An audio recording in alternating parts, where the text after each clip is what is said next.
If you haven't discovered it yet, the fun in life is helping other people. I don't care what you do, whether you're a teacher or an accountant or an attorney or whatever you do. The real fun in life is not how much money you can make, it's how many people you can help, how much better you can make their lives. And you know, when I was growing up, my dad told me the way to really do that is to be a doctor. You can help more people by being a doctor than doing anything else. And I believed him until I became a doctor. And then what I found is what they taught me, unfortunately, the intentions were good, but doctors get sidetracked by the drug industry and the other money industries. And as a result, I was given tools that plain and simple do not work. And you know that. That's why your friends and relatives are still sick. If it worked, we wouldn't be having this conference because everybody would be well.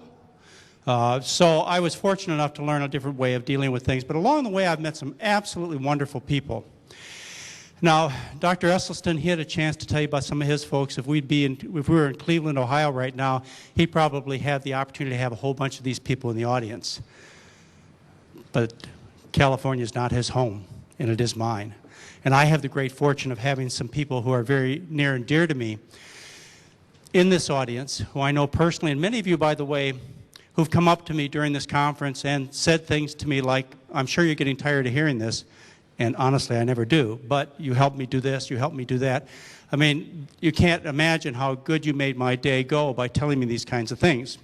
And I really hope to get to know all of you much better, but there's some people that I've had a chance to get to know really well, who are my friends, who I'd like you to meet. And if you don't mind standing up, I'd like you to meet Sue Wallen and Nick Bagoy.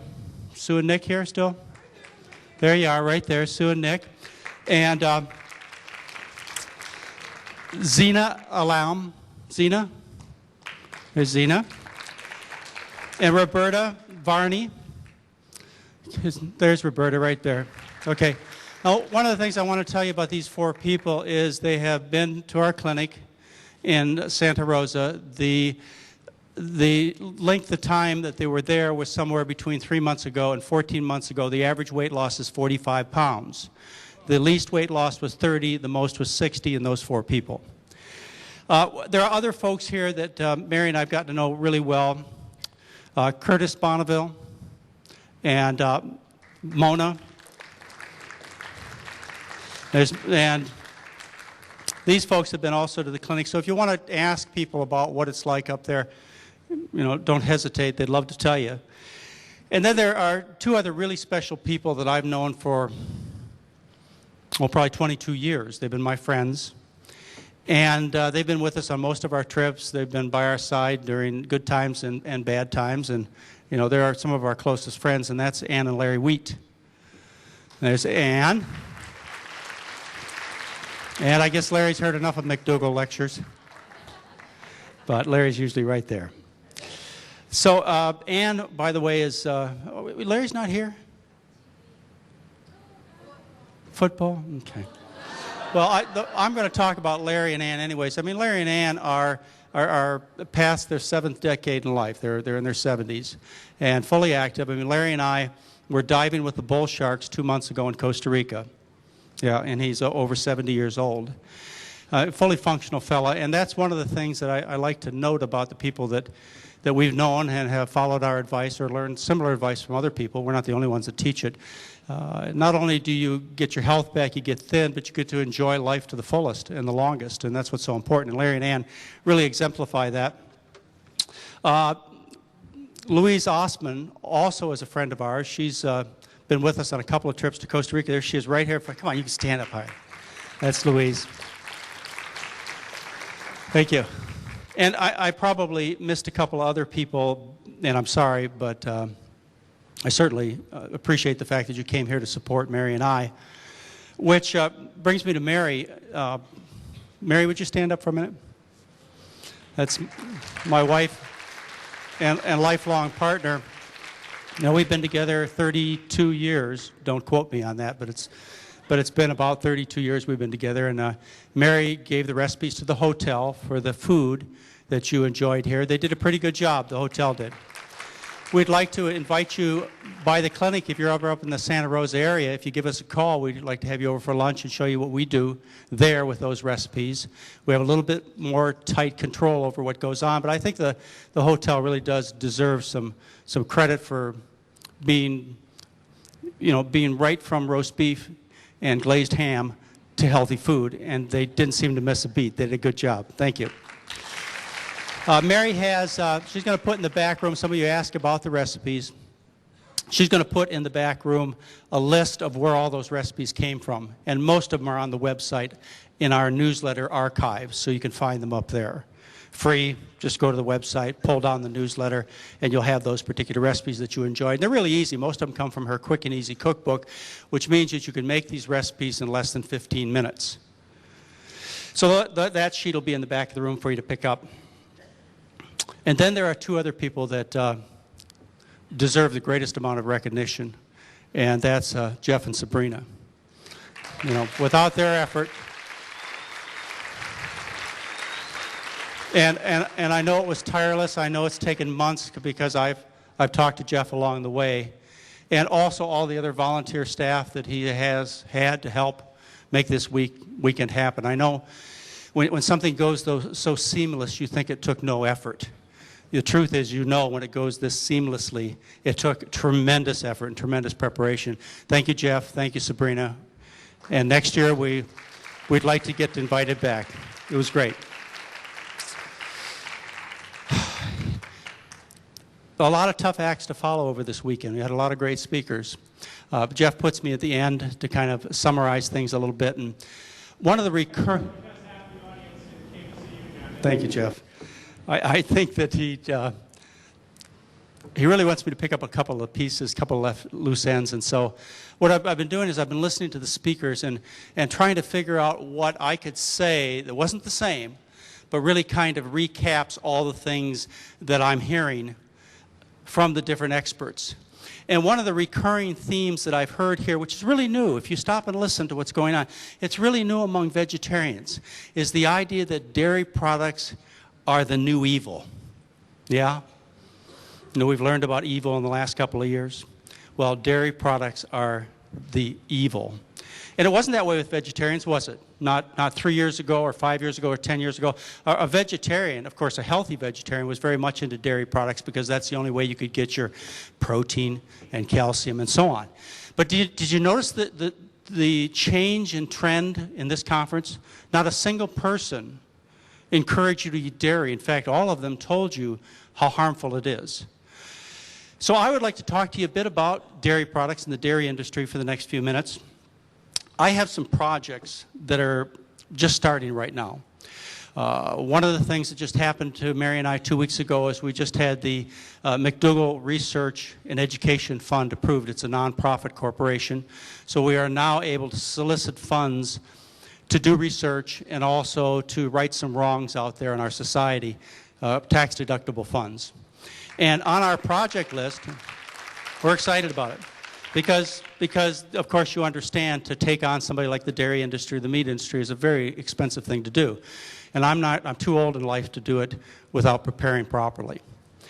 A couple of projects we have. One is we're going to do the second phase of our rheumatoid arthritis study. We published the first study as an abstract and a full presentation about 3 years ago, and we find that we can dramatically improve or cure about 70% of people with rheumatoid arthritis and other inflammatory arthritis, and that's not new particularly. You can read about that on my website. It talks about 23 different studies. In fact, if you search a little bit further, you'll find there are actually 25 studies that say you can dramatically improve or cure rheumatoid arthritis, a disease, by the way, that 99.9999% of doctors cannot cure because they use drugs and that's all, and they don't use diet. But the research says you can cure this disease. So we're going on to phase 2 and do a more complicated study. So we're going to fund that through our nonprofit. The other interesting study that we're halfway through again is we've collected data, and this is something I talked to you about last time I was here. We collected data on something that's more important than dying of a heart attack. Sorry, Caldwell. This is the way you look and the way you appear to others. And one of the most important parts of appearance is the way you smell. And one of the most detracting parts of a person's body odor is their breath and also their BO, their body odor. And what we've shown by actually measuring the breath in people, we've shown that the amount of bad breath substance known as sulfur compounds can be cut in half in 10 days by following our diet. And of course, that's a very attractive thing. We'll get a lot of attention when we bring that out in the medical journal to hit the press all around the country. You won't be able to threaten your friends necessarily with heart disease anymore. You'll just tell them how bad they stink, and here's the proof. And here's the solution. So that's the second study we're doing. The third project that we have is we're going to, again, it's something I'm coming, those of you who were here last year, I just want to give you a little follow-up because I talked to you about this a bit last year, is we're going to pursue our lawsuit against the American Heart Association. And what we're doing, for those of you who have heard my discussions, the American Heart Association has done a lot of good things, and there's no doubt about that, but they've done something very bad to our cause, and that is they've refused to admit the truth about the completeness of plant proteins. It's something that I've written about in their journal, Circulation, and I've talked to you about in some of the conferences we've been at, is they still think that plant proteins are deficient in amino acids. Even when I provide for them the research that says they're wrong, they won't admit it. So I've gone back and forth with them in several letters to the editor and also several discussions we've had, and they will not budge. And so the only course of action I have is to take legal action, and that's what we're pursuing now. And I'll need a small bucket of money to do that. We figure we'll have to raise about $100,000 to win. And then after I get practiced with the American Heart Association, Elsie the cow is next. Yeah. But believe me, we're going to go in with a big bucket of money when we go after them, because we're not going to lose. So let me tell you some of the things that I'm going to deal with when I go after the Dairy Association. Let me tell you some of the arguments that I will use and some of the problems that I'll try and resolve in the next few minutes. The Dairy Association teaches a tremendous amount of dishonesty, and the nice thing is that they're honest about their dishonesty, so to speak. If you go to the internet, you'll find a whole bunch of information about what the Dairy Association is up to. Before I get into this discussion, though, I want to make something absolutely clear, and it's that when I am talking about milk, I am not talking about mother's milk. I'm not talking about human breast milk. Human breast milk is absolutely essential for human babies. It's one of the three big crimes against society that's going on right now, and that is depriving mothers, not only here in this land, but in underdeveloped countries, of human breast milk, instead feeding them formula. The other two crimes against society are the tobacco industry, criminals, the tobacco industry, and also the meat and dairy industry, selling their goods, their poisons, their death, not only at home, but abroad in underdeveloped countries. Breast milk is absolutely essential for good health. If you fail to breastfeed your child, you're causing some problems that could be immediate, life-threatening, and also could be long-term. And these are real problems. In this country, by the way, if you fail to breastfeed in underdeveloped countries like India, rural Africa, rural Asia, then you cause even more severe problems. It's estimated that bottle feeding kills more than 1 million children a year across the world that would not have died if they would have had a message to breastfeed instead. You have 2 to 4 times the risk of crib death if you bottle feed your baby. You have 60 times more chance of that child developing pneumonia in the first 3 months of life. The child has a greater risk of going to the hospital during the first year of life, about 10 to 12 times. Reduced intelligence. The IQ is decreased if you bottle feed that baby. I often tell my mother, when she's sitting in the audience even, I'll say this. I'll say, Mother, if you would have breastfed me for more than 3 weeks, I'd have had Larry King's job. Behavioral and speech difficulties, problems early in life such as infections, asthma, eczema, type 1 diabetes, cancer, including lymphomas and leukemias, are increased early in life. And then later on, if you got a bad start in life, later on when you become an adult, there are other problems associated with bottle feeding, and that is a greater risk of heart disease, obesity, diabetes, multiple sclerosis, food allergies, ulcerative colitis, and Crohn's disease. So when I discuss the issues of milk, please do not get confused. Human breast milk is the only acceptable food for human babies. In fact, if I was Surgeon General of the United States, don't hold your breath, but if I was Surgeon General of the United States, one of the things that I would do is I would make formula a prescription item. A doctor would not be allowed to write this prescription unless he or she could justify it, just like narcotics, because we're talking about a life and death situation here. When I'm talking to you about dairy, I want you to realize that I'm talking about all kinds of dairy products. I'm talking about non-fat milk, I'm talking about kefir, I'm talking about yogurt, I'm talking about butter, I'm talking about cheese, I'm talking about cottage cheese, I'm talking about all the dairy products. So there may be some differences in the message I'm giving depending upon the amount of fat, the amount of protein involved in these particular dairy products, but you can pretty much generalize the story.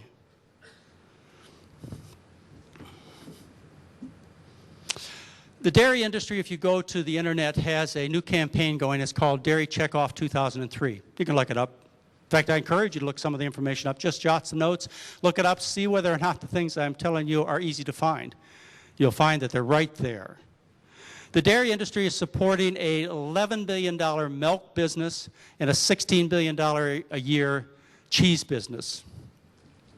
And they have dedicated $165.7 million this year, 2003, to promoting dairy products. And this is their statement. This ongoing program area, referring to the section Dairy, Image, and Confidence, aims to protect and enhance consumer confidence in dairy products and the dairy industry.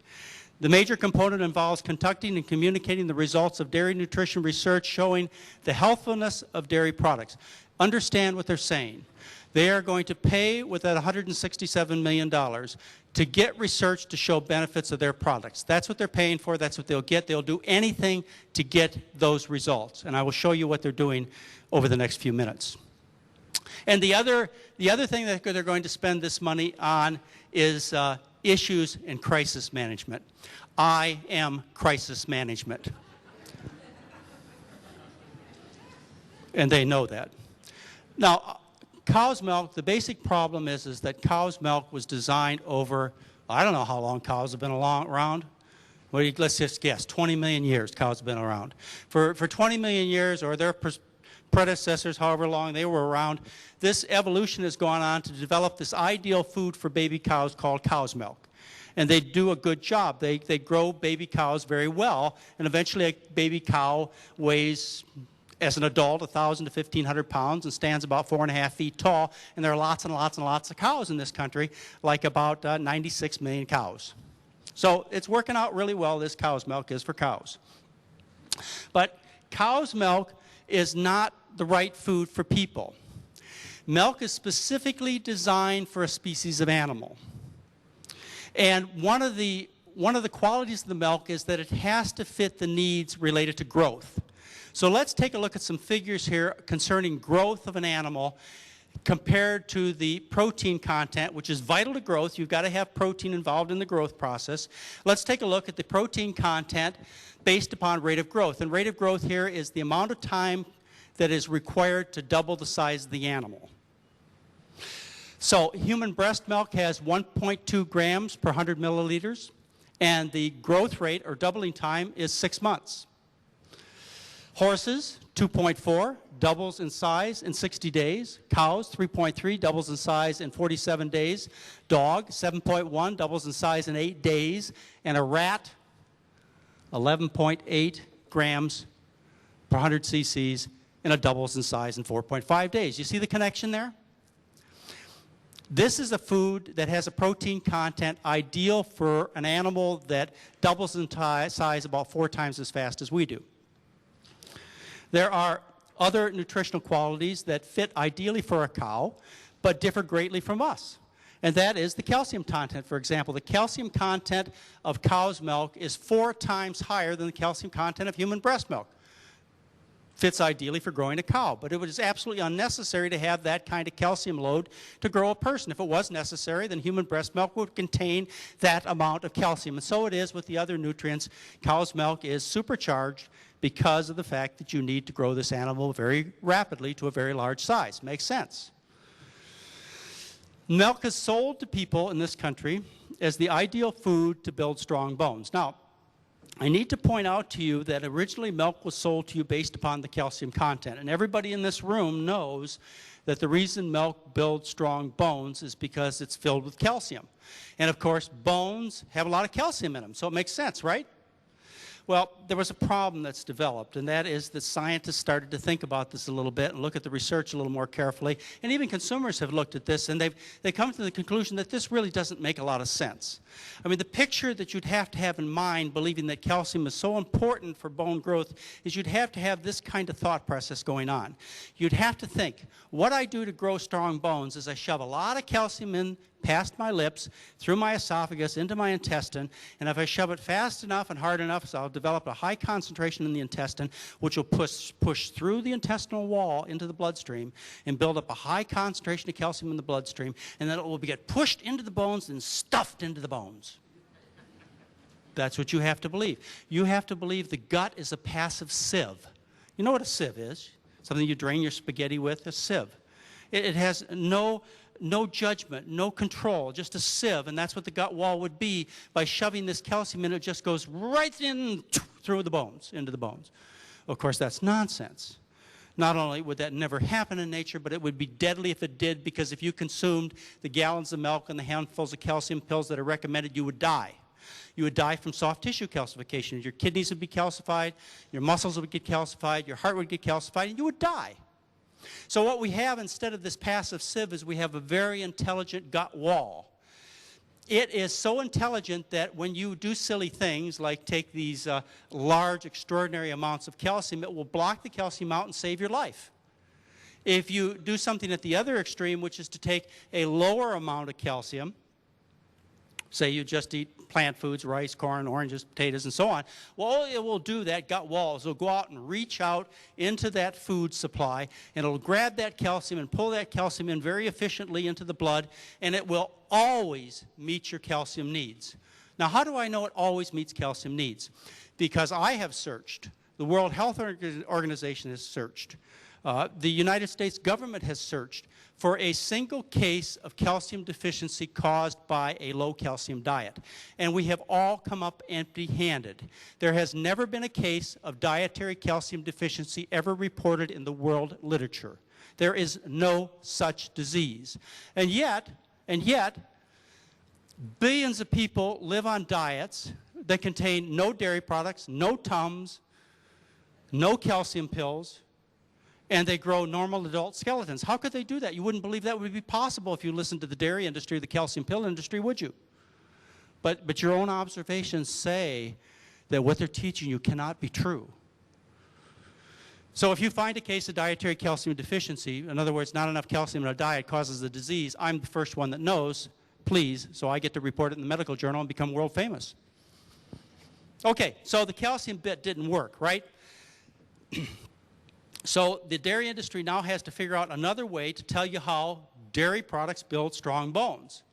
And those of you who are a little more sophisticated in this and have been reading the newspapers and some of the news articles, or more importantly the medical journals, you will see that now the dairy industry, as well as the pork and the beef industry, have figured out how their products build strong bones. What they are telling you is the reason that these foods that are high in protein build strong bones is a direct effect of the protein on the bones. The protein causes the bones to grow stronger. And they have put millions of dollars into that research to show you that. And millions more into the media to get the publicity spin so that the public will know about it. Let me talk to you about these two issues for a few minutes. The dairy industry now has a new campaign. It's called 3 a day. 3 a day for stronger bones. 3 dairy products a day for stronger bones. Do you know where they get that slogan from? You've heard of the 5 a day program, which is a really good, legitimate program. It's now gone up to 9 a day because they know 5 a day of fruits and vegetables really isn't enough, but that's where they started. Now they're up to telling you to eat 9 a day. Pretty soon they'll be telling you something really radical like just eat fruits and vegetables, because that's what the truth is. Okay, so they have this 3 a day campaign. Look at what they're advertising. This is one of their slogans. They're not just advertising skim milk, are they? They've got cheese and milk and yogurt and ice cream and whatever. They're just anything. If you look at the ads to tell you to build strong bones, they're telling you to consume not just low-fat products, but any of their products. Any advertisements you see for osteoporosis. And you might stop and think for a minute. You might say, now listen, I see a little problem here. I hear the Heart Association and other organizations telling me that I should avoid these high-fat, high-cholesterol foods because they'll give me strokes, heart attacks, adult-type diabetes, obesity, colon cancer, breast cancer. What a dirty, rotten trick. To get a necessary nutrient, calcium, I have to risk my life. And you start thinking, maybe there's something wrong here. Maybe my Creator didn't make a horrible mistake. You see the problem here? If you believe that the human being was designed correctly in an environment that is supposed to support the human being, then how could you have such a contradiction exist? How could you have a recommendation that will give you breast cancer and heart disease, yet is necessary to grow strong bones? It makes no sense. Was our Creator out to lunch? Maybe at McDonald's. Maybe he had that cerebral disease that S was talking about. Okay, so that's the new plan, 5 a day. First thing I want to point out to you is that calcium is a mineral. It comes from the ground. Always remember that. It comes from the ground. Calcium does not come from milk originally, does not come from plants originally. Where it comes from is from the ground. All your minerals, copper, manganese, iron, potassium, sodium, all these minerals that you're so busy talking about and many of you are taking supplements for, all of these minerals come from the ground. The way they get into all animals is they dissolve in watery solutions. The roots of plants take these minerals up from these watery solutions, incorporate the minerals in the roots, leaves, flowers, stems, and fruits, leaves, flowers, stems. Anyway, all the parts of the plants. And it's got to be another part. And what we do as animals, or other animals do, is they go and eat the parts of the plants, right? No animal eats ground, except for a 2-year-old. So what we want to do is we want to get the minerals from the more original source. We're not going to eat ground, so what's the next choice? Plants. Plants are so sufficient in minerals that mineral deficiency is almost non-existent in the world, with 2 exceptions. And those are iodine deficiency, and in very rare cases, selenium deficiency, and maybe a third, maybe very, very, very rare cases, zinc deficiency, but nothing you ever have to worry about. These are very isolated situations. If you want to read more about the mineral and the vitamin issue, in last month's newsletter on my website, I wrote about vitamins and minerals and why I don't recommend them. Okay, so that's where the original source of calcium is from. We should go to that original source, and as I mentioned, you always get enough if you go to that original source. Let's take a look at some of the recommendations that have been given in the scientific literature for our calcium intake, just to help you focus on the problem here. If you look at the research that was done, the basic research, and the basic research, if you look at science and you study it as I have, and I've studied the science, well over 100 years of scientific research, what you find is the really basic stuff was done back in the 1920s, 30s, and 40s. We build upon that, but the basic research was done back then. The basic research shows that a person, whether that person is nursing or pregnant, requires 150 to 200 milligrams of calcium a day. That's it. The average calcium intake in underdeveloped countries is 300 to 500 milligrams a day. Try and remember some of these figures. Calcium intake for the average American is 500 to 600 milligrams a day. World Health Organization. World Health Organization, that's responsible for the nutritional needs of most people on this earth, recommend 400 to 500 milligrams a day. But industry-influenced organizations in this country recommend amounts such as 1,000 to 1,300 milligrams a day from the U.S. Food and Nutrition Board, and the National Institutes of Health, 1,000 to 1,500 milligrams a day. Ask yourself, you see these figures, you ask yourself, how in the world could we have recommendations all the way from 150 to 1,500 milligrams a day? How could such numbers exist? The only way such numbers could exist is if calcium intake has little or nothing to do with the health of the bones. And that's what the truth is, and I'll show you how that works in just a second.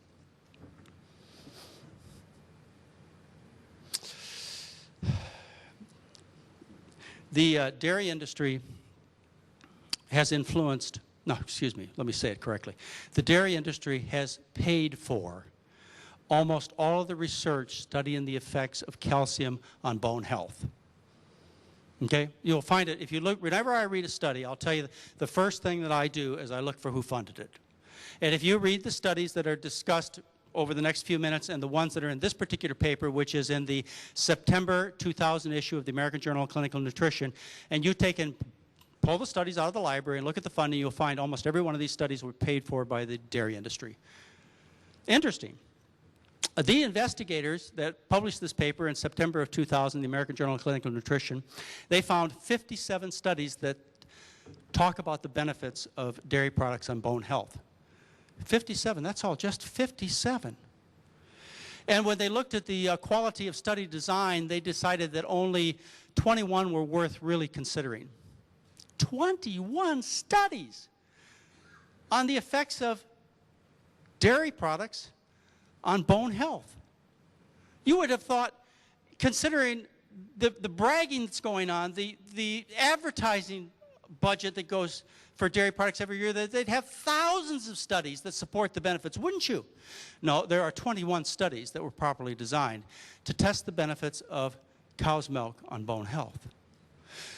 Of those studies, 57, believe me, understand that they were paid for by the dairy industry, yet 57 showed no benefit from cow's milk on bone health, 29% were favorable, and 14% actually showed that cow's milk hurt the bones.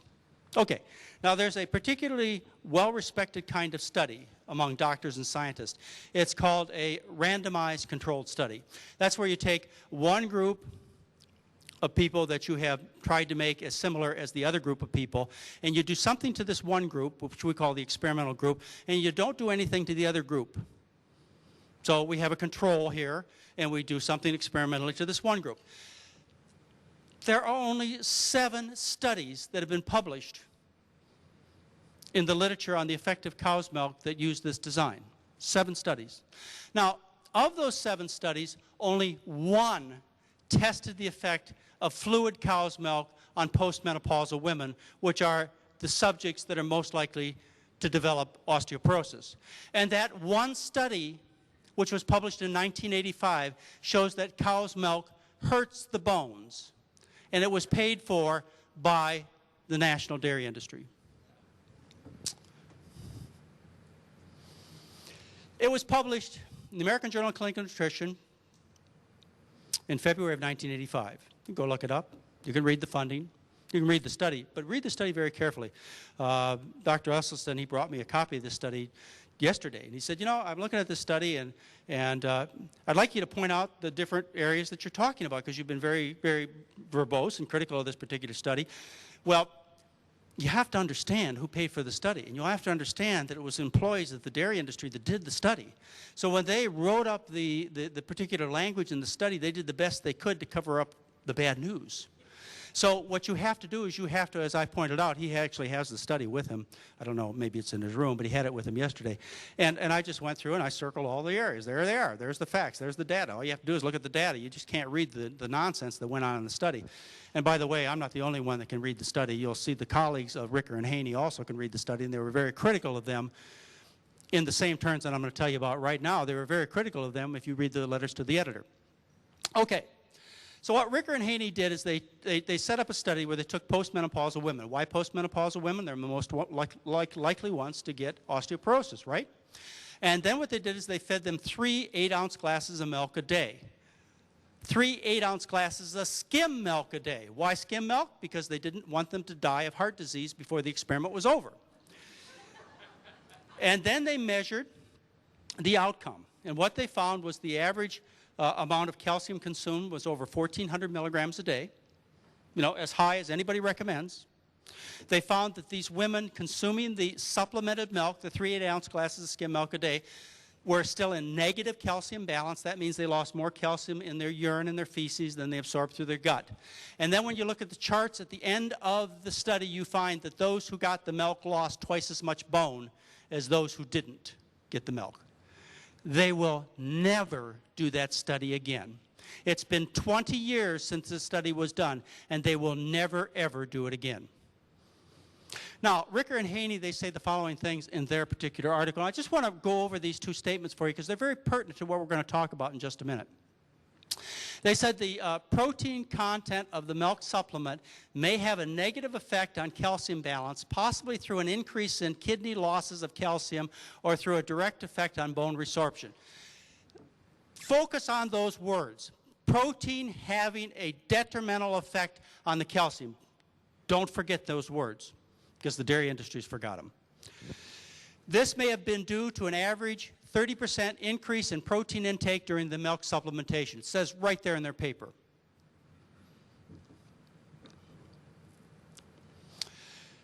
What causes osteoporosis?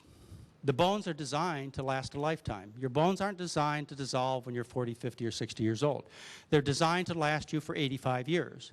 Strong, to carry you around, to do all the activities that a normal woman or man is supposed to do. So this has to be a disease. There has to be something wrong. We have to be living by the wrong set of rules. And the wrong set of rules is the fact that we are eating a diet not intended for human beings. This is a diet that we did not evolve upon, as has been discussed by all of the people that you've heard over the last 2 days. It is a diet that has qualities that may be fit for a cat or a Tyrannosaurus Rex or maybe a dog, but it certainly is not fit for a human being. And one of the more serious problems with this kind of diet is that it's full of acid. If you take food and you grind it up in a grinder, and you take a pH tester, some way to test the acid-base balance. Neutral is 7. Below neutral is acid. Above neutral is alkaline. So you stick your little meter in there and you measure the acid in the food. You find that certain foods are very acidic. These are things like cheese. Parmesan cheese is the most acidic of all foods commonly consumed. Poultry, fish, seafood of various kinds, all your animal products are loaded with acid. Your alkaline foods are your fruits and vegetables. Grains are a tiny bit acidic. People will tell you don't eat grains because they're acid. It's just a little bit acidic. And people who live on grain diets, by the way, do very well as far as bone strength is concerned. But I won't get off on that particular tack unless we have to later. So what happens is we eat all of this acid on the American diet. Now, the body maintains a slightly alkaline pH. We're a little bit above 7 if you measure the blood acid.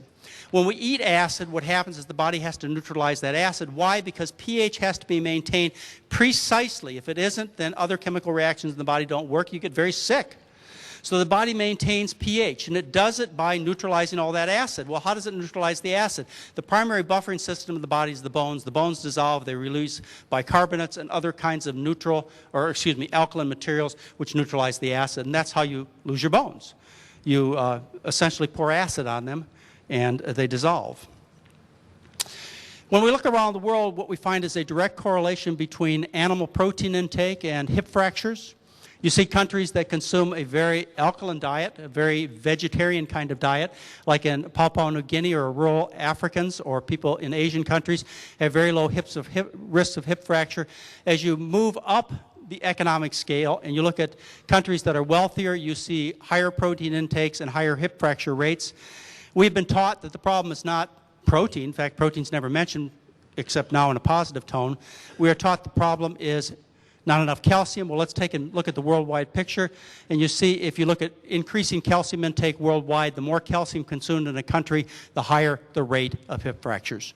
The only way that that data can exist is if calcium has little or nothing to do with the strength of the bones. And that's what the truth is.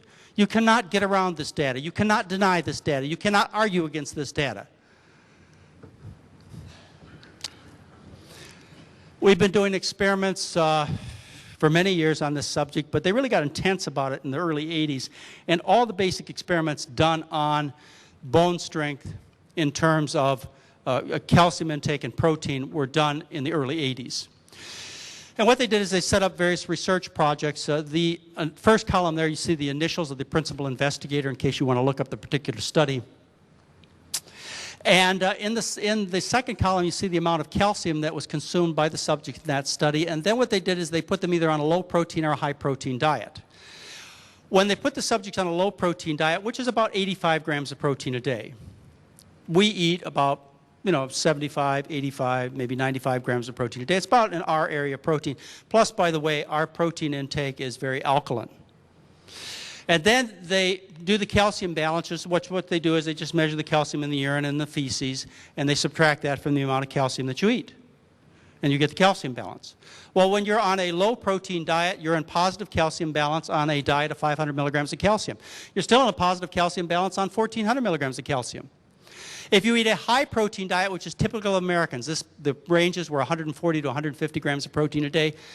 Even when you're consuming 1,400 milligrams of calcium a day, you're still in negative calcium balance. The moral of the story is no matter how much calcium you consume, you will not correct the problem until you deal with the cause, which is the high protein, high acid American diet. All the mechanisms for this are worked out.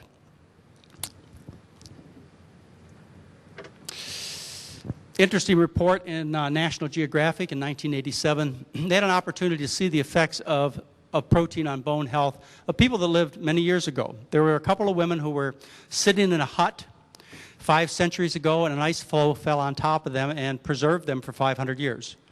They discovered these ladies in Alaska, estimated their age was 20 and 40 years of age. On autopsy, they found that they showed signs of severe osteoporosis, and also they suffered from atherosclerosis. And in the National Geographic article, they say this was the result of a heavy diet of whale and seal blubber. This is no mystery. And this is not a problem of modern society. The Eskimo that was studied, the traditional Eskimo, was studied again, and their results were published in the American Journal of Clinical Nutrition about 30 years ago in 1974. They looked at Eskimos and they checked their bone density, and they found that after the age of 40, Eskimos had 10 to 15% greater bone loss than Americans of comparable age. Yeah. And that's in the face of the fact that the Eskimos consuming all those fish bones eat on the average 2,500 milligrams of calcium a day. But they also eat 250 to 400 grams of protein a day in the form of whale, seal, fish, and other animal products. Okay, so what is the dairy industry going to do? What they're going to do is they're going to counter all of this negative publicity on protein, because it's absolutely crystal clear. 100 years of research, it's absolutely crystal clear that protein and the acid associated with the protein is what's damaging and destroying the bones. So they've got to counter it. So what they have done is they've set up their own experiments. And these experiments start with an initial observation. And that is that in our society, people who eat diets low in dairy products have the worst bones. Now, who are those people who eat diets low in dairy products? They are the less fortunate people in our society who live on sodas and other unhealthy foods. They are very unhealthy, very overweight. They're the sickest people in our society. And so they make the conclusion, or they try and get you to believe, based on this observation, that the most unfortunate people in our society who also happen to consume less dairy products also have the worst bones. And that's why you're to believe that the problem is lack of dairy products, and they also go on to say, well, that's because of a lack of protein. All right. So how do they set up experiments to prove this to you? And there are about 12 experiments so far published. And you will notice down in the right-hand corner, paid for by the National Dairy Association or the pork industry or the livestock industry or so on. Please note that when you read the study. This is the way you do it. And by the way, this was published for you if you want to read how it's done. It was published for you in the American Journal of Clinical Nutrition, May of 2003. This is no mystery to my colleagues. Scientists know all of these shenanigans. What you do is you set up an experiment where you look at a population of people who eats lots and lots and lots of vegetables.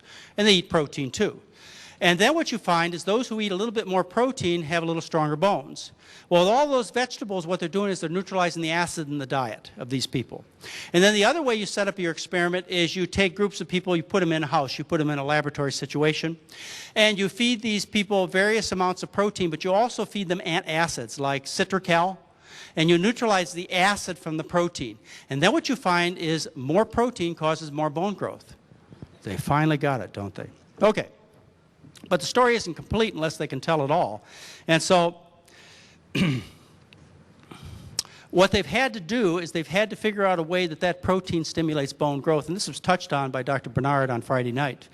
What they have brought into play is a factor called insulin-like growth factor 1. Insulin-like growth factor 1 is a very powerful growth hormone. It's responsible for growth throughout our entire life. And insulin-like growth factor 1 will promote bone growth. When you feed protein to people, what happens is you increase the amount of insulin-like growth factor 1 in their bodies, and you increase bone growth. And you can actually see that only if you neutralize the acid first. Okay? You can also increase insulin-like growth factor 1 even more by increasing the amount of recombinant growth factor, recombinant bovine growth factor, that they put into milk, and they do that, as some of you know and are very concerned about. They put it in milk to increase milk production. So when you put this into the cows in the production process, the milk that they produce also has more IGF-1, insulin-like growth factor 1. And by the way, it is not destroyed by pasteurization. The end result is published actually in 2 studies. Dr. Bernard showed you about one of them. There were actually 2 studies published, one on adolescent girls, and the other one was published, as he told you about last Friday night, on postmenopausal women. And what they show is when you feed milk to women, either adolescents or postmenopausal, you increase their insulin-like growth factor 1 levels by 10%. So now the dairy industry has the mechanism for bone growth by feeding dairy products. Now, they're not going to tell you all the details, like you got to neutralize the acid first, but now they got it. Unfortunately, they're going to be people like myself and some of the other folks here who are going to tell you the rest of the story. And the rest of the story is that insulin-like growth factor 1 is the strongest cancer promoter that people have identified. Not only do you grow body tissue, but you also grow cancer with insulin-like growth factor 1. It grows breast and colon and prostate and lung cancer tremendously. It prevents cell death, which you don't want to happen when you're growing cancer cells, and it increases cell proliferation. It is a very powerful cancer stimulator.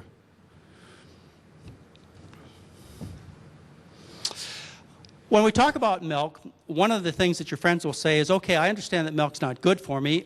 I understand that it's not good for me because it's high in fat, but I've solved that problem.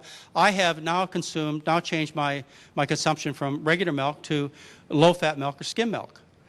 And they feel real good about that. They feel like they've solved their problems. They've taken the fat out, a lot of the cholesterol out. But let's look at what they've really actually done. If you look at these figures up here, you see when you switch from whole milk to low-fat milk, you change the fat content from 50% to 31%. You say, well, how can that be? It's not 50%. I read the carton. I go to the store. I read the carton. It says milk, 3.5% fat. Whole milk, 3.5% fat. Well, that's 3.5% fat by weight. You see, milk is just a whole gallon of water, and by weight, 3.5% of it's fat, but nobody eats food by weight. None of you eat a 5-pound diet. You eat a 2,000-calorie diet. The denominator for all discussions in science of nutrition is calories, not weight. So of the calories in the milk, half of them are fat in whole milk. And low-fat milk, which is 2% milk, 30% of them are fat. And when you get down to skim milk, they're actually really low in fat. But what do you do to the other substances in the milk when you take the fat out? Remember, you have to ultimately end up with 100% as far as the total calories.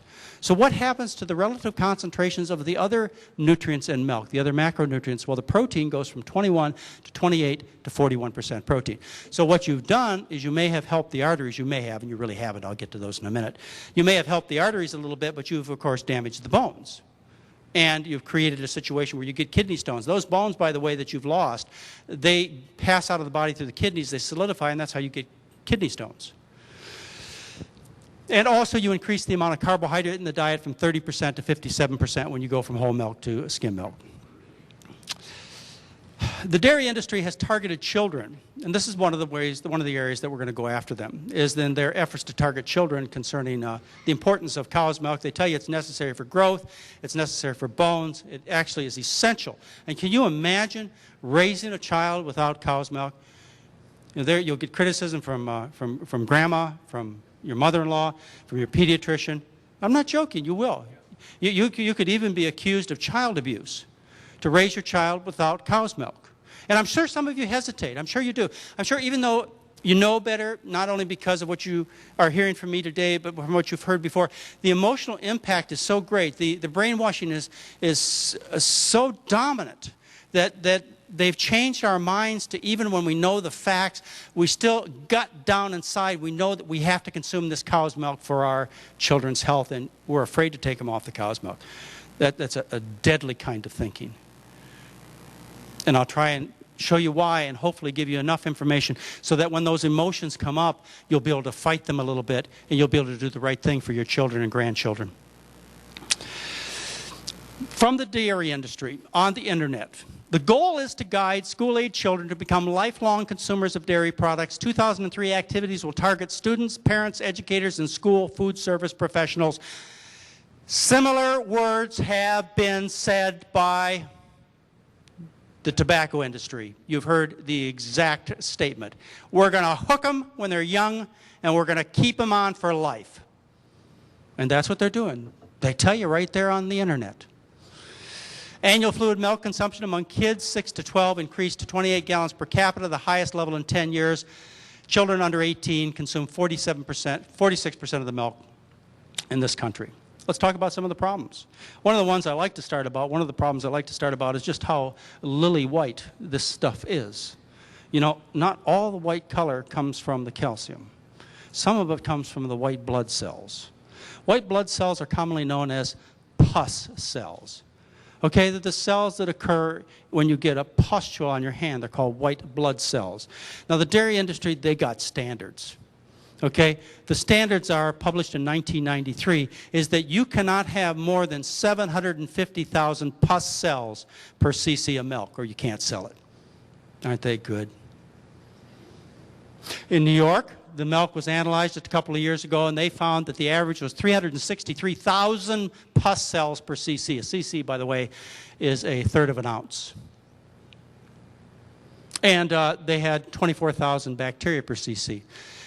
Truth in advertising would demand that when one of those movie stars or sports figures appeared in an ad with a milk mustache, that they had an arrow pointing toward it saying contains 250,000 pus cells and 25,000 bacteria.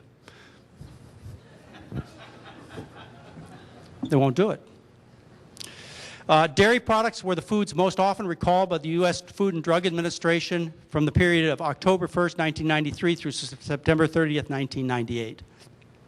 For problems such as Salmonella staphylococci, Listeria, deadly E. coli, you know, the one that kills the kids and some adults, Mycobacterium paratuberculosis, which some people believe causes Crohn's disease. But I want to talk to you, I want to get your emotional juices going. I want you to leave here really thinking about some of the things that are really disgusting. Because threatening you with obesity and heart disease and diabetes just hasn't worked so far. So I'm just going to have to get real rotten here. And I'm going to talk to you about some of the problems that I see that are never discussed. But you can look this up. Just go to the internet. Go to the National Library of Medicine. Dairy cattle in Western countries are infected, all over the world, not just Western countries, with two very interesting viruses. They're called bovine immunodeficiency virus, which is also known as bovine AIDS virus, and also bovine leukemia viruses. Let's look at some of the statistics here. In the United States, results show on average 40% of the beef herds and 64% of the dairy herds are infected with bovine immunodeficiency virus. Now, that's an old figure. That's probably 20 years old. It's much higher now. Probably similar to these figures. In Canada, the infection rate is 70%. In Argentina, the rate is 84% for the leukemia virus in their cattle. Herds infected with BIV are usually infected with BLV. The reason is because of the care of the cattle. They use the same dehorning instruments. They use the same syringes from cow to cow. They feed them pooled colostrum. In other words, they take the early milk from the cows, they mix it in big vats from a whole bunch of cows and feed it to a whole bunch of calves. And then one practice that I found rather interesting, it was a USA Today article about 2 months ago, front page, USA Today, front page. They talked about the mad cow issue and how in the United States we banned feeding offal to cows. You know what offal is? It's not AWFUL, it's AFOL. Okay, we don't feed offal to cows anymore. Offal is dead cows. 17% of the cow food used to be dead cows. Well, we don't do that anymore because Oprah Winfrey, she made a big stink about this, and of course the Howard Lyman cattleman suit followed and so on. But one of the positive upshots of this is they made it against the rules to feed dead cows to cows. But you can still feed dead cows to chickens, and you can feed dead cows to pigs. And of course, you can take the excrement from the chickens and you can scoop it up and make pellets out of it and feed it to the cows. And whatever goes through the chicken and spills out of the chicken's mouth and lands in the cow excrement, you can make the pills out of that too and feed it to the cows, pellets. And it doesn't exclude cow blood either. You go to the slaughterhouse and you can scoop up the blood from the slaughterhouse and you make formula for the baby cows out of the blood from the cows. That's USA Today front page. So anyway, that's how you get such high rates of infection with these viruses. Both viruses can cross species lines, thus infecting other animals. So for example, you can take the viruses and you can feed them to goats, sheep, chimpanzees. They get infected, they get sick. I was doing a radio show one year, many years ago. I was in Atlanta, Georgia, and there was a scientist on with me, and I was talking about this kind of research. He said, you know, we did this at Emory University. We did this research. So, you know, the darndest thing, you take these viruses out of the cow's milk and you inject them into the chimpanzee or the goat or whatever, and they don't get sick. You got to give it by mouth to make them infected. I said, boy, that's the darndest thing. Nationwide and worldwide, leukemia is more common in higher dairy-consuming populations. Yeah. And 4 studies that are published show an increased, and as far as I know, no studies show the opposite, an increased incidence of leukemia has been found among dairy farmers in 4 different studies. BIV infection has been reported in 1 person. Why just 1 person? Well, who's looking for it? You know? Why bother? What? You know, if they took 100th of the amount of money spent to try and convince you that cow's milk was good for your bones, and they spent that looking for people infected with bovine leukemia and bovine AIDS virus, you might find entirely startling results, but you will not know in the near future. The bovine leukemia virus has been classified in the same groups as human T-cell leukemia, lymphotropic viruses, which are known to cause leukemia and lymphomas in people. Same classification. And bovine immunodeficiency virus is structurally and genetically closely related to human immunodeficiency virus. For a while, they couldn't tell the 2 apart. They're so close. Pasteurization kills many types of microorganisms, but it's not foolproof. You see how sometimes the milk escapes pasteurization. And there's also this concern, which is kind of interesting. The way these viruses work, they're called retroviruses, and they incorporate into your own genetic material, into your DNA, or your RNA and DNA. Okay, so these retroviruses that are in the leukemia virus, the RNA that's in the leukemia virus, what they're worried about is that when you pasteurize the milk, you break those RNA chains into smaller fragments that are now more infectious, more easily incorporated into your own DNA. That's one of the concerns. You've all heard about feline leukemia virus. This should not surprise you. You take your cat to the veterinarian to get an immunization for feline leukemia virus. Why should it surprise you that leukemia in humans can be an infectious disease? It's all too obvious. Now, has it been proved? Has it been proved? No. Nobody's looking at it. Nobody's researching it. Nobody's really all that interested in it. But it serves a point to tell you about it. Next time you pour your child or grandchild a tall, cool glass of leukemia virus, you're going to think about me. Milk is promoted to children. An interesting study published in the New England Journal of Medicine back in October of 1998 really brought to point something I used to see as a general practitioner back before I became an internist, and that was all the suffering that the kids went through in terms of bowel function. I'd see these kids come in, usually, always brought by their mother, and the mother would bring them in usually because they had bloody bowel movements. And I'd start questioning the mother about the bowel function. Well, is the kid's constipated? No, the kid's not constipated. Just have blood in the stool. Well, tell me about the bowel function. Well, it's normal. Bowel function is normal. Well, kind of tell me a little bit more about it. Well, it goes in the bathroom. Well, how long? Well, just like me. I get to read, 3-4 stories in Reader's Digest. It's terrible, terrible what happens to these kids. Can you imagine the poor little children that I saw, and those of you who are physicians and those of you who are parents have seen, the children suffering with pain and fissures and abdominal pain and bloody bowel movements?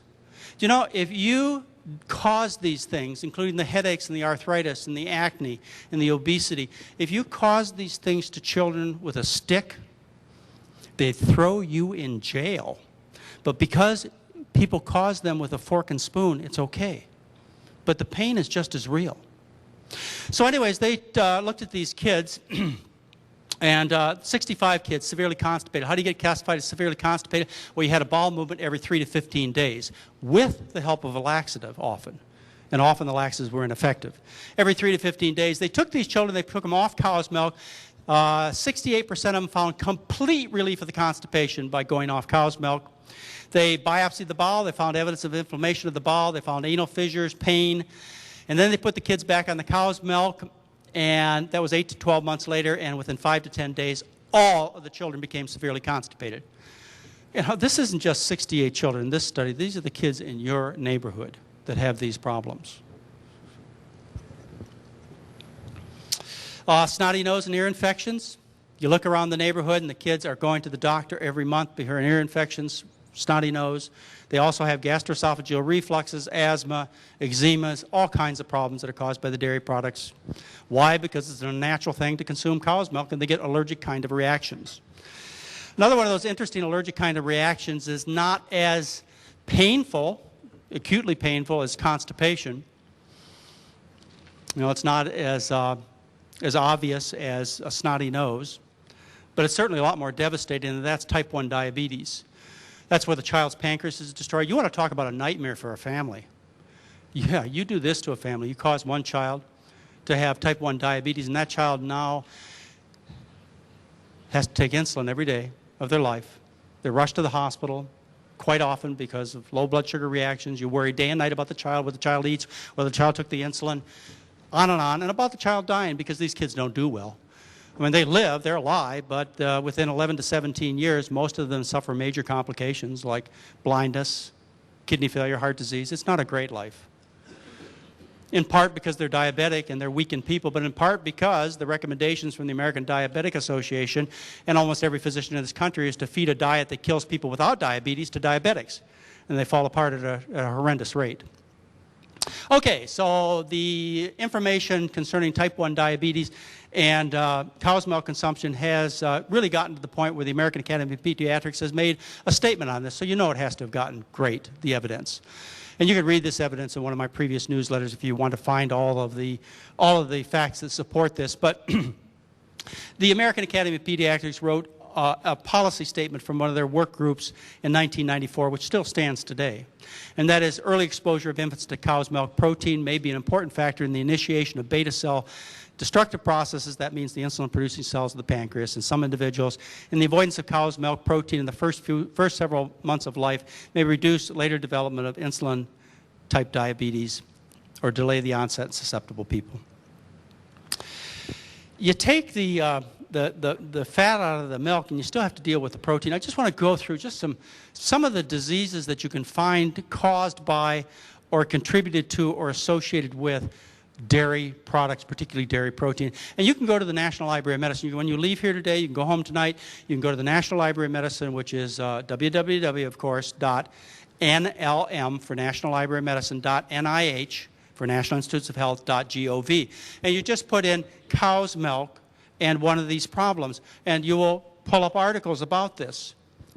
You'll pull up articles about loss of appetite, growth retardation, canker sores, reflux problems, bloody painful bowel movements, as we talked about, ulcerative colitis, Crohn's disease. You'll pull up articles about snotty noses and ear infections. You'll pull up articles about rheumatoid arthritis, juvenile rheumatoid arthritis. We have a nice lady in here who came up and talked to me. She's been on a program of no animal products for 3 weeks. She was crippled 3 weeks ago with rheumatoid arthritis and swollen joints, unable to function and really do anything, turn the keys on her car. So 3 weeks now, and she's almost fully pain-free. Now, that's great for an adult, and I take care of lots of adults, and I told you about 70% of the people that we take care of are either cured or dramatically improved, and not just published by our work, but others' work. But you ought to see what happens to a kid who gets juvenile rheumatoid arthritis, basically the same disease. These little kids, they get so sick, their joints get so inflamed, they don't grow. And so they end up about this big. They look like refugees from a war camp, and they're usually in wheelchairs. They have little tiny chins, and they're all shriveled up. And they live about 20 years. And I've had 2 cases of those children that I simply took them off the milk and put them on a healthy diet, and they were completely cured of the disease. Various kinds of rashes and eczemas. Nervous system problems like multiple sclerosis, Parkinson's, autism, schizophrenia. I know you think this is too much to believe. Go to the National Library of Medicine. Look at the studies. Problems like bedwetting. This is a fun one to treat, and I get letters all the time about this. What I will hear is stories about how they have been faithfully taking their child to the psychiatrist every month to correct this problem of bedwetting that's probably related to some sexual act that they didn't remember occurring with a child, you know, some mishandling or something. Terrible guilt in the family. This goes on 5, 6, 8, 10, 12, 20 years sometimes. The child wets his or her bed. What's happening here is the cow's milk goes through the gut wall into the bloodstream and is excreted through the kidney system into the bladder. In the bladder, the cow's milk causes a reaction like a hive. The inside line of the bladder swells. You now have a swollen edematous bladder wall that is insensitive. So the child can't feel the urine buildup in the bladder, so the child goes to bed at night. Everything's fine. Next thing the child notices wet bed sheets because they never had the urge to get up and go to the bathroom. They never knew the bladder was full because of the swelling that occurs due to the dairy product. Take the kid off the milk, the problem is solved. I can't tell you. In fact, I would be hard-pressed to tell you the number of children I have seen fail with this kind of approach. So you want to cut the psychiatric bills to zero? Take them off the cow's milk. Other kinds of problems like nephrotic syndrome, glomerulonephritis, I talked to you about SIDS. It goes on and on and on. But that doesn't faze the dairy industry. The dairy industry is busy building their marketing scheme. In fact, they have the American School Fund Service Association working with them to sell more cow's milk products, and it's working. It's working. They have now the school milk pilot test program, and what they're trying to do is sell more milk to kids. The kids are not drinking enough milk. So what do? They make it strawberry milk and chocolate milk. They put it in fancy cartons, and they do everything they can to get the kids to drink more milk, and it's succeeding. They tell you to take the Coke machines out of the schools. Good. But what are they replacing them with? Something worse, which is the milk machines. Oh, that's radical. Okay, let's talk about the weight loss campaign by the national dairy industry. This is just a really fun one. All right, Dr. Greg Miller. Some of you know Dr. Greg Miller. Dr. Greg Miller is a PhD, Doctor of Nutrition. He is the PR person for the dairy industry. He's the big honcho, Greg Miller is. I've known Greg Miller for 15 years or so. First time I met him, he was on my television show. What happened is I had Virgil Hulse on my show first. Virgil Hulse is a PhD, MD, head of, he was, a milk inspector for the state of California. And we started talking about the leukemia and the AIDS virus. This was 15 years ago. About the mad cow disease. Nobody heard about mad cow then. We were talking about the mad cow. All the other problems with dairy products. Well, the dairy industry got a little upset. This was a national TV show. And so they called up and said, we'd like to have our equal time. My producer said, fine, but McDougall will be on the set with you. So they sent Greg Miller down there. And so Greg Miller comes in and to give his presentation, and I was there, and I just went through the whole rap, you know, the eczema, the heart disease, the cancer, the leukemia, all, you know, the whole thing. And the audience is waiting for his response, and he's saying nothing, just kind of shaking his head. And about 10 minutes into the presentation, he reaches into his pocket and pulls out his wallet. Says to the camera, come over here. Look at this. See those? Those are my 2 kids. Do you think if dairy was bad, I'd give it to my kids? That was his entire argument for half an hour. I kid you not. We show, by the way, it's at our clinic. We show those 2 TV shows. Lots of folks like to show them. Various vegetarian organizations show them because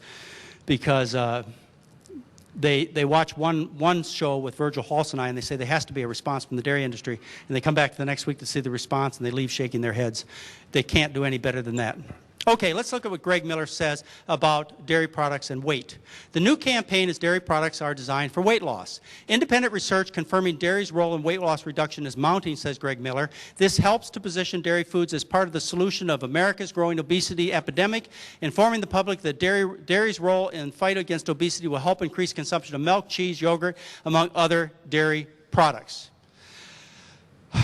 When did cow's milk become an anti-obesity drug? Cow's milk is designed to grow a cow from 60 pounds to 600 pounds. But all of a sudden, it's designed to cause weight loss. But let's look at the research. This research was reported by the dairy industry in one of their national meetings. Here's the publication. 1 of 17 randomized studies found weight loss in people taking calcium pills. And of the 9 randomized studies where fluid milk was added to, 2 showed significant weight gain and showed significant weight loss. In one study funded by a grant from the International Dairy Foods Association, 204 healthy men and women were asked to increase their intake of skim or 1% milk by 3 cups a day for 12 weeks, those consuming the extra milk gained an average of 1.32 pounds.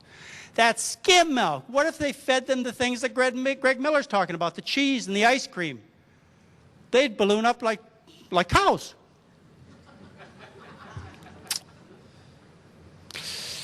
At a Dairy Management Incorporation sponsored meeting in New Orleans in 2002, the Symposium for Dairy Product Components and Weight Regulation.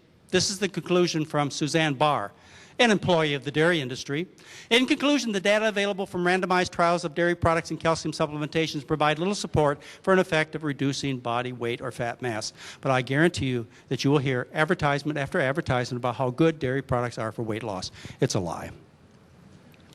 All right, now they're just going to throw everything out the window. Everything people once believed about nutrition is now false according to the dairy industry. Fat and cholesterol cure heart disease, fat and salt lower blood pressure, and fat and no fiber cure cancer. I'm not kidding you. You'll find this on the internet. Go look it up. This is material from the dairy industry. The dairy industry has teamed up with the National Medical Association to write articles about the role of dairy in helping reduce the risk of heart disease, hypertension, and other serious diseases. Okay, the question I have for you is, who are the National Dairy Association? Who are these people? Who's the National Medical Association? I wanted to know that. I went to look who they were. The National Medical Association promotes the collective interests of physicians and patients of African descent. They promote the interests of African Americans who are lactose intolerant. 90% of them get diarrhea, stomach cramps, and gas when they drink milk. How in the world did they team up with the dairy industry? Unbelievable. But they did. Okay. Studies. This is published by the dairy industry in the American Journal of Hypertension. 67 studies done, 47 proved worth review. The average drop in blood pressure with dairy products was 1.4 millimeters systolic, 0.84 millimeters diastolic. That's it. In our work at our clinic, we get an average drop of blood pressure with similar elevations of blood pressure of 23 over 14 millimeters of mercury in about 48 hours. Colon cancer, complete nonsense. Worldwide, everyone agrees colon cancer is a disease of high fat, high meat intake. They're trying to make a story about how calcium in the milk combines with fat and bile acids produced by the high-fat American diet to negate the cause of colon cancer. It's all a fabrication. Milk is so bad that I would have to call it liquid meat.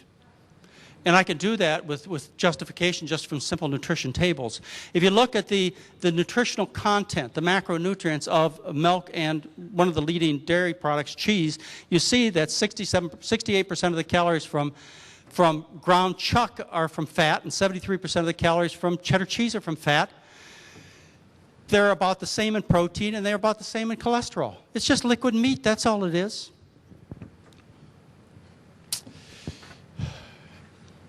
Have you ever noticed this? Have you ever noticed that it's women that have trouble giving up dairy? Actually, they give up meat. I think so. I don't think I'm being unfair. I don't think I'm particularly being gender biased. You've observed this. Women have trouble giving up their dairy, their cheese, their ice cream, their yogurt. You know, it's kind of a motherly thing, you know, that milk stuff, kind of a home type thing.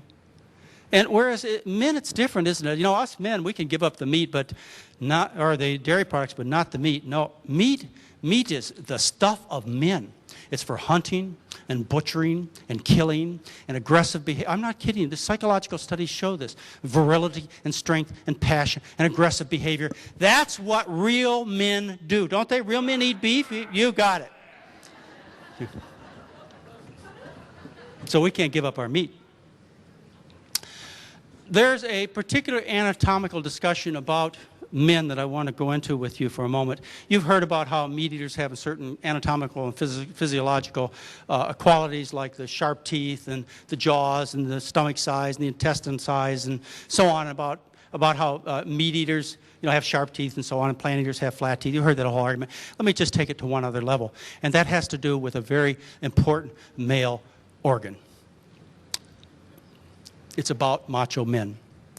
Real men. You know, real men, it's about performance. And I really hate to get so basic with you, but it's the end of the program, so you'll probably forget this. But part of that performance, folks, is volume and potency, okay? And volume and potency have to do with a couple of little organs that are attached to the prostate called the seminal vesicles. See, that's where you store the semen in the seminal vesicles. Listen to me carefully. Human men are the only meat-eating animals that have seminal vesicles. All other animals in nature that have seminal vesicles are vegetarians. Okay? We have violated millions of years of evolution. There's your seminal vesicles attached to the prostate right under the bladder. Only vegetarians have seminal vesicles, except for meat-eating man, which some of you assume shouldn't be a vegetarian, but in this group, I think most of you know better. All right, so what's the consequence of violating nature? Well, if your mother violates nature, and she eats a lot of meat, what happens is because of the chemicals of meats and some of the other hormone-producing aspects of meat, what happens is she raises you, grows you in uterus in a very estrogenic environment, and as a result, your penis is smaller and your testicles are smaller. And in many cases, the urethra, which is where the urine is carried, does no longer end at the tip of the penis, it ends at the base of the penis. Hypospadia, it's called. And often you're born with one testicle undescended, which is cryptorchism. That's if your mother thinks meat is good. Now, if you think meat is good, what interesting thing happens is that your ejaculate volume is decreased dramatically. Your sperm content is dropped to about a third of what it should be. Your sperm have shortened lifespan, poor motility, genetic damage, and you suffer from more infertility. And testosterone, which is what really makes a man interested, is 13% higher in vegans than it is in meat eaters, and 8% higher in lacto-ovo-vegetarian. You know what I'm saying. And then, as you get older, what happens? The prostate closes down, you can't urinate. I mean, meat's really good for you, right? Now you can't urinate, and then you get prostate cancer, and then you need to buy the little blue pills because you can't get an erection. Now, isn't meat a manly thing to do? You're impotent, you're infertile as a consequence of aberrant eating habits.